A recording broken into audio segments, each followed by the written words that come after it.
اللهم وارحم نصبي وتعبي فيما دهاني من الخطايا ولا يا حي يا قيوم برحمتك أستغيث. ربنا آمنا فاكتبنا مع الشاهدين.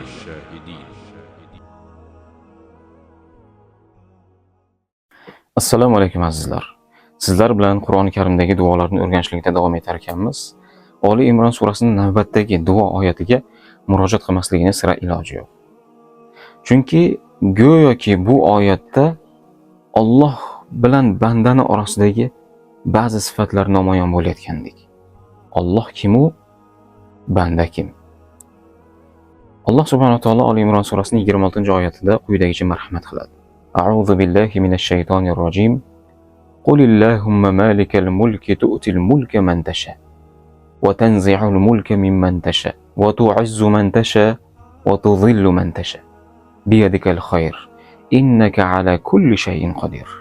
Bu oyatning asli nozil bo'lishligiga Makka fathidagi Rasululloh sollallohu alayhi vasallamning bir so'zlari sabab bo'ldi. Rasululloh sollallohu alayhi vasallam nima degan edi? Makka fath bo'ldi. Ashablariga qaratib Fors va Rum mamlakatlari ham xuddi mana shu Makka fath bo'lgani kabi fath bo'ladi. U yerda ham islom hukmronlik qiladi deganda, bu so'zlarni eshitib turgan o'sha vaqtdagi Makkaning zodagonlari hay dedi. Muhammad qayerda-yu? Fors, Rum mamlakatlari qayerda? Makka, Madina Muhammadga yetmasdan endi Fors, Rum mamlakatlariga ham ko'z olaytirishni boshlabdi-da dedi. Shunda Alloh taolo Rasululloh sollallohu alayhi vasallamni qo'llab-quvvatlab mana shu yuqoridagi oyatlarni nozil qildi.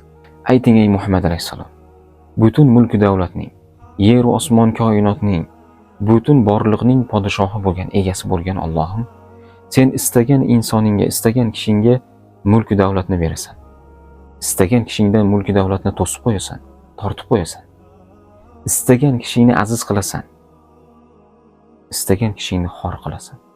Barcha yaxshiliklar sening qo'lingdadir va albatta sen barcha ishlarga qodirsan. Alloh taolo bu oyatlar bilan butun insoniyatga, mushriki bo'ladimi, mo'min musulmoni bo'ladimi, kim bo'lishidan qat'iy nazar, shoh bo'ladimi, u gado bo'ladimi, boy bo'ladimi, faqir bo'ladimi, kim bo'lishidan qat'iy nazar, Alloh o'zini kim ekanligini, qanday zot ekanligini, Allohga qanday gumonda bo'lishimiz kerak ekanligini mana shu oyatlar bilan dalillab, isbotlab bergandek go'yo. Bu oyatning xususida Abdulloh ibn Abbos radhiyallohu anhu shunday deydi. Allohning ismi azam duolari bor. Ya'ni buyuk ismlari qatnashgan duolar bor. Kim u duolar bilan duo qilsa, albatta duolar ijobat bo'ladi. Ana shu ismi azam duosi mana shu oyatdir deydi. Allohumma malikal mulki tu'til mulka man tasha. Bu hadisni Imom Tabaroniy rivoyat qilgan. Bu oyatning yana bir xususiyati bor. Rasululloh sollallohu alayhi vasallam Muaz ibn Jabalga mana shu oyatni qatnashtirib yana bir go'zal duoni o'rgatadi. Ayniqsa hozirgi zamonda har bir insonni, har bir xonadonda mana shu duo yangrab turishligi kerak. Bu hadisni Anas ibn Malik radhiyallohu anhu rivoyat qiladi. Kunlarning birida juma kuni edi. Rasululloh sollallohu alayhi vasallam juma namozida Muaz ibn Jabalni ko'rmadi. Namoz tugagandan so'ng Rasululloh sollallohu alayhi vasallam Muaz radhiyallohu anhuni uchratdi va so'radi: "Ey Muaz, seni namozga kelishlikdan, namozga qatnashlikdan nima to'sib qoldi?" Muaz radhiyallohu anhu tushkun holatda, kayfiyati buzilgan, bir yahudiydan qarzi borligini va u qarzini taqab bezovta qilayotganligini aytadi. Shunda Rasululloh sollallohu alayhi vasallam: "Ey Muaz, senga shunday bir kalimalarni, duolarni o'rgataymi? Agar Uhud tog'ichalik qarzlaring bo'lsa ham, Alloh albatta ado qiladi" dedi. E'tibor bering. Alloh qarzingni ado qiladi dedi. Uhud tog'ichalik bo'lsa, bu degani qanchalik qarzing bo'lmasin, bu kalimalarni aytsang, qarzingni Alloh ado qiladi dedi. La addallohu anka dedi. Alloh sendan bu qarzni ado qiladi dedi. Ya'ni bu duolarni aytsang, sen boyib ketasan, ishing yurishib ketadi, qarzlaringdan ham qutulasan, qarzlaringni uzasan demadi. Balki Alloh bu qarzingni ado qiladi dedi. Har qanday qarzdor, har qanday musibatga uchragan, g'am tashvishga uchragan inson Alloh bilan qanday bog'lanishligi kerakligini, Allohga qanday yalanib yolvorish kerak ekanligini Rasululloh sollallohu alayhi vasallam mana shu oyatlarda, mana shu hadislarda bizga urg'u berib o'rgatyapti. Shunday duolarni aytsangiz ishingiz yurishib ketadi. Shunday kalimalarni aytsangiz, zikr tasbihlarni aytsangiz, duolarni aytsangiz, yo'lingiz ochilib ketadi, ishingiz yurishib ketadi, qarzlaringizdan qutulib ketasiz degan narsa yo'q. Balki shu kalimalarni aytasiz. Allohga muntazam aytib turasiz. Allohga haqiqiy qulligingizni qilasiz. Qullikni, ta'zim bajo keltirishlikni faqat Allohga qilasiz. Tinimsiz qilasiz, so'ng qarzingizni Alloh ado qiladi, deyapti. Rasululloh sollallohu alayhi vasallam bu kalimalarni o'rgatdi. Qul ya Muaz, ayt ey Muaz. Allohumma malikal mulki tu'til mulka man tasha wa tanzi'ul mulka mimman tasha wa tu'izzu man tasha wa tudhillu man tasha biyadikal khayr innaka ala kulli shay'in qadir. Rahmanad dunya wal akhirati wa rahimahuma. Tu'tihima man tasha wa tamna'u minhuma man tasha. Irhamni rahmatan tughnini biha an rahmatin man siwak. Ey mulku davlatning sohibi bo'lgan, podshohi bo'lgan Allohim, istagan insoningga mulku davlatni berasan. Sen istagan insoningdan, istagan kishingdan mulku davlatni tortib qo'yasan. Istaganingni aziz qilasan. Obro'larga, ko'klarga ko'tarasan.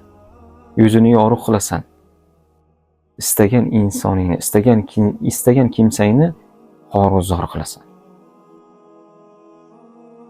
Barcha yaxshiliklar seni qo'lingdadir. Va albatta sen har qanday ishga qodir zotsan. Biron bir ish yo'qki seni oldingda to'sqinlik qiladi. Biron bir eshik yo'qki seni oldingda yopiladi. Biron bir ish yo'qki seni o'ylantiradi. Tushunyapsizmi? Alloh taolo biron bir ishni xohlasa, kun deydi. Fayakun. Bo'l deydi, bas u ish bo'ladi, amalga oshadi. Biron bir ish Allohning oldida muammo bo'lmaydi. Rahmanad dunya wal akhirati wa rahimahuma. Dunyoda ham, oxiratda ham rahmli bo'lgan zot. Bu rahmatingni xohlagan insoningga, xohlagan kimsangga berasan. Xohlagan kimsangga bu rahmatingni dunyoda ham, oxiratda ham to'sib qo'yasan. Menga shunday rahmat berginki, menga shunday rahm qilginki, boshqalarning rahmatini oldida seni rahmating bilan men boyib ketay. Boshqalarning rahmatiga seni rahmating meni muhtoj qilib qo'ymasin. Seni rahmating menga kifoya qilsin degan. Muaz ibn Jabal radhiyallohu anhu aytadi. Bu kalimalarni yodlab aytib yurdim deydi. Bir qancha vaqt o'tgandan so'ng Alloh taolo meni barcha qarzlardan xalos qildi deydi. Mana shu o'rinda Rasululloh sollallohu alayhi vasallam ham Hajjatul Vadoda, so'nggi vidolashuv hajlarida bejizga, aynan mana shu yo'lga urg'u qilib o'tmadilar. Qur'on va hadis. Mana shu yo'lni mahkam ushlashligimiz, o'zimizni muhaqqiq ulamolarimizga ergashishligimiz, Qur'on va hadisdan kelib chiqib bizga ta'lim beradigan, ilm beradigan ustozlarimizni yo'lini tutishligimiz aynan mana shunday pokiza hayotlarni bizga taqdim etadi. Alloh taologa qanday muomalada bo'lishimiz kerakligini, qanday munosabatda, qanday gumonda bo'lishimiz kerakligini, qanday iltijo qilishimiz kerakligini, u zotni haqiqatda kim ekanligini bizga o'rgatib beradigan mana shunday duolarni, kalimalarni, oyatlarni, hadislarni faqatgina Rasululloh sollallohu alayhi vasallamning ta'limotlarida, Madrasatul Muhammadiyada o'rganishligimiz mumkin. Assalomu alaykum. Hakimun shakur, quddusun subbur.